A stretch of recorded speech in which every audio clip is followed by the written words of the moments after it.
और जब गांधी जी ऑक्सफोर्ड हिंदुस्तान से गए, गांधी जी को वहाँ पर अरेस्ट कर लिया गया और उन पर बहुत ज़्यादा जुल्म किए गए इस बुनियाद पर कि वो हिंदुस्तान से गए। एजुकेशन लेवल पे आज के टाइम में कोई चीज़ कायम करना ये बहुत बड़ी कुर्बानी है, बहुत बड़ा सरमाया है, बहुत बड़ी बात। स्पीक नाइस इंग्लिश एकेडमी के नाम को रोशन किया। आप सबकी उस्मा में आपके सामने है। आलम भाई ने इस एक साल के अंदर अल्हम्दुलिल्लाह मेरे हिसाब से 70 के आसपास स्पीकर निकाले होंगे। ये बहुत बड़ा काम है, बहुत बड़ी।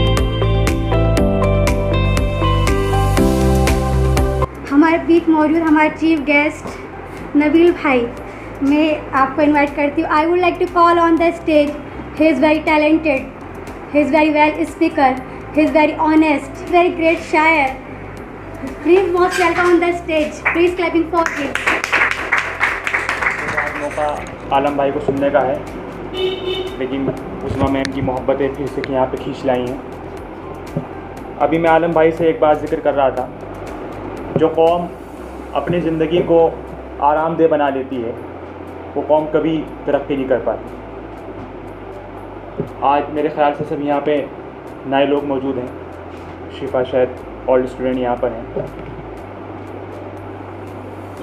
बहरहाल काबिल ताज़ीम मोहतरम जनाब आलम साहब, रेस्पेक्टेड उज़्मा मैम और यहाँ मौजूद अजीज़न बहनों, गांधी जयंती के अवसर पर आप सब लोगों ने अपने ख़यालात का इज़हार किया। चंद बातें मैं भी पेश करूँगा। उसके बाद गांधी जयंती के इस अवसर पर 1866 का वाक़या है। अगर आप गांधी जी की हिस्ट्री को पढ़ें, ब्रिटिश सरकार की हुकूमत थी हिंदुस्तान के अंदर और गांधी जी को साउथ अफ्रीका के अंदर तालीम हासिल करने के लिए जाना पड़ा। साउथ अफ्रीका की एक बहुत मशहूर यूनिवर्सिटी है ऑक्सफोर्ड यूनिवर्सिटी के नाम से। उसमें गांधी जी ने 10 साल पीएचडी की पढ़ाई करी और जब गांधी जी ऑक्सफोर्ड हिंदुस्तान से गए, गांधी जी को वहाँ पर अरेस्ट कर लिया गया और उन पर बहुत ज़्यादा जुल्म किए गए इस बुनियाद पर कि वो हिंदुस्तान से गए, क्योंकि हिंदुस्तान के अंदर ब्रिटिश की हुकूमत थी। हिंदुस्तान की आज़ादी के अंदर गांधी जी ने जो बुनियाद डाली, सत्य और अहिंसा का जो नारा गांधी जी ने दिया, उसके बहुत ज़्यादा ख़िलाफ़ थे सुभाष चंद्र बोस, लाल बहादुर शास्त्री, जितने भी फ्रीडम फाइटर्स हैं। लेकिन महात्मा गांधी ने ये बुनियाद डालने के बाद महात्मा गांधी ब्रिटिश सरकार में पढ़ने चले गए और 10 साल के बाद महात्मा गांधी 1869 के अंदर महात्मा गांधी इंडिया वापस आए।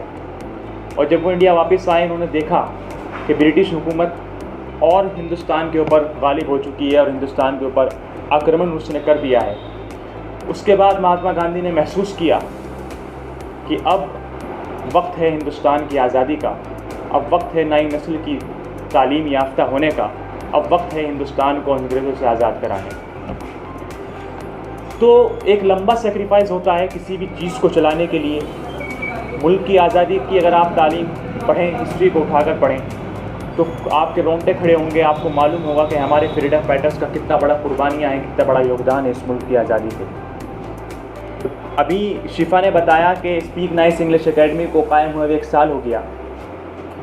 तो जब इन्होंने मुझे बताया तो मेरे एकदम दिमाग में बात आई कि आलम भाई की उस मेहनत को मेरी निगाहों के सामने आ गई। जब आलम भाई एक लेक्चर कंप्लीट करके भागे भागे स्पीक नाइस इंग्लिश एकेडमी में जाते थे, ये कहते हुए कि भाई मेरे स्टूडेंट आ गए हैं, मुझे जाना है। और मुझे ये भी याद है कि आलम भाई ने बीए फर्स्ट ईयर के अंदर हज़ारों लेक्चर इंग्लिश के कुर्बान किए हैं स्पीक नाइस इंग्लिश एकेडमी के। ये बहुत बड़ी कुर्बानी है। देखिए, किसी भी चीज़ को चलाना आसान काम नहीं है, लेकिन उस चीज़ को कामयाब कर देना बहुत बड़ी बात है। अगर स्पीक नाइस इंग्लिश एकेडमी की बुनियाद आलम भाई ने रखी है, तो आलम भाई के जाने के बाद, यानी कि इस दुनिया से जाने के बाद भी आलम भाई का नाम जिंदा रहेगा, क्योंकि एजुकेशन लेवल पे आज के टाइम में कोई चीज़ कायम करना ये बहुत बड़ी कुर्बानी है, बहुत बड़ा सरमाया है, बहुत बड़ी बात है। स्पीक नाइस इंग्लिश एकेडमी की एक ऐसी स्टूडेंट जिसने मेहनत करी, लगन करी और लगन के साथ, अपनी तालीम के साथ, अपनी मसरूफियात के साथ उस स्पीक नाइस इंग्लिश एकेडमी के नाम को रोशन किया। आप सबकी उज़्मा में आपके सामने है। उन्होंने ना कि तालीम हासिल करके घर बैठी, बल्कि तालीम हासिल करने के बाद स्पीक नाइस इंग्लिश एकेडमी की ब्रांच को और मजबूत किया और उसके प्लेटफॉर्म को संभाल रही हैं। ये भी बहुत बड़ी बात है।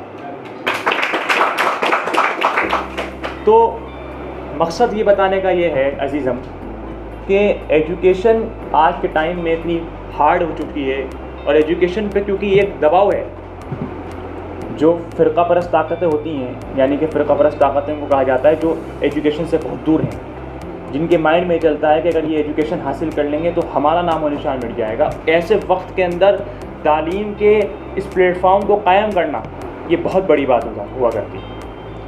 तो स्पीक नाइस इंग्लिश एकेडमी को जो 1 साल आज मुकम्मल हुआ है, इसके पीछे बहुत कुर्बानियाँ हैं, बहुत सारे सेक्रीफाइसेस हैं जो आलम भाई ने किए हैं, मेरे आंखों के सामने मौजूद हैं। और जो इंसान किसी की कुर्बानियों को अपनी आंखों से देखता है तो उसको वो ज़्यादा महसूस कर सकता है कि किसी ब्रांच को कायम करके उसके नाम को इतना डेवलप करना, आगे बढ़ाना बहुत बड़ा काम हुआ करता है।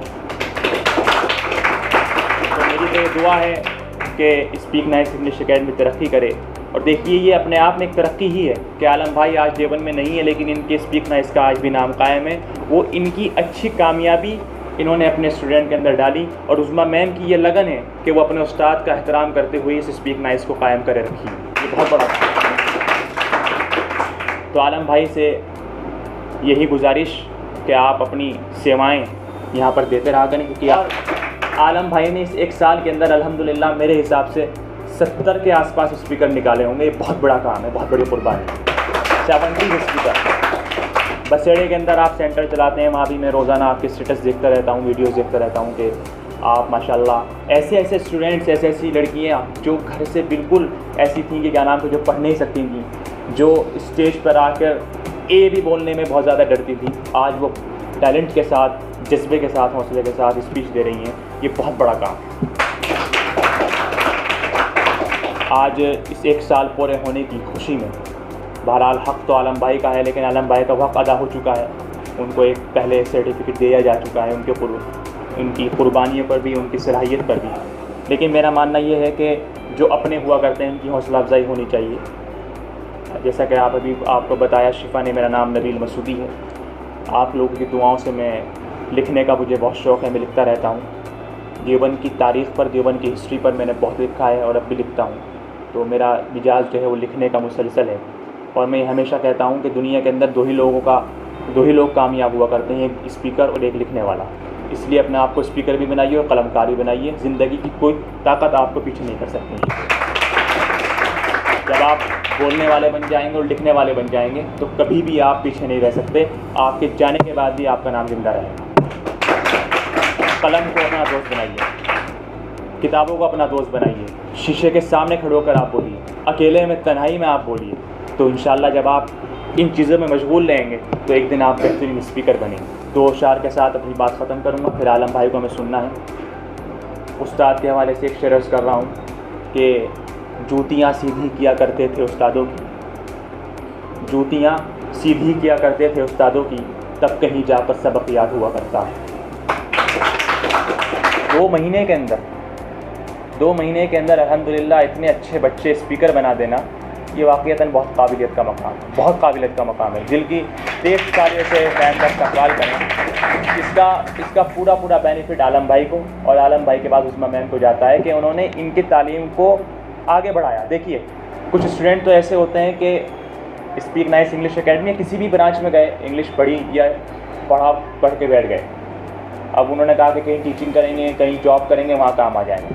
लेकिन ये बहुत कम ऐसे स्टूडेंट होते हैं जो पढ़ने के बाद खुद एक ब्रांच खोल लें और बच्चों को आगे बढ़ाएं। ये बहुत बड़ी कामयाबी है। मतलब आलम भाई ने अगर उज़्मा मैम को स्पीकर बनाया तो उज़्मा मैम ने इनसे डबल स्पीकर बना दिए। ये बहुत बड़ा खुशी का मकाम है। तो उनकी हौसला अफजाई करनी चाहिए। मेरी अपनी एक ऑर्गेनाइजेशन है भारतीय युवा इज्तिमा मंच, उसकी जानिब से मैंने अभी तक 70 एजुकेशन लेवल पर लोगों को सर्टिफिकेट दे चुका हूँ।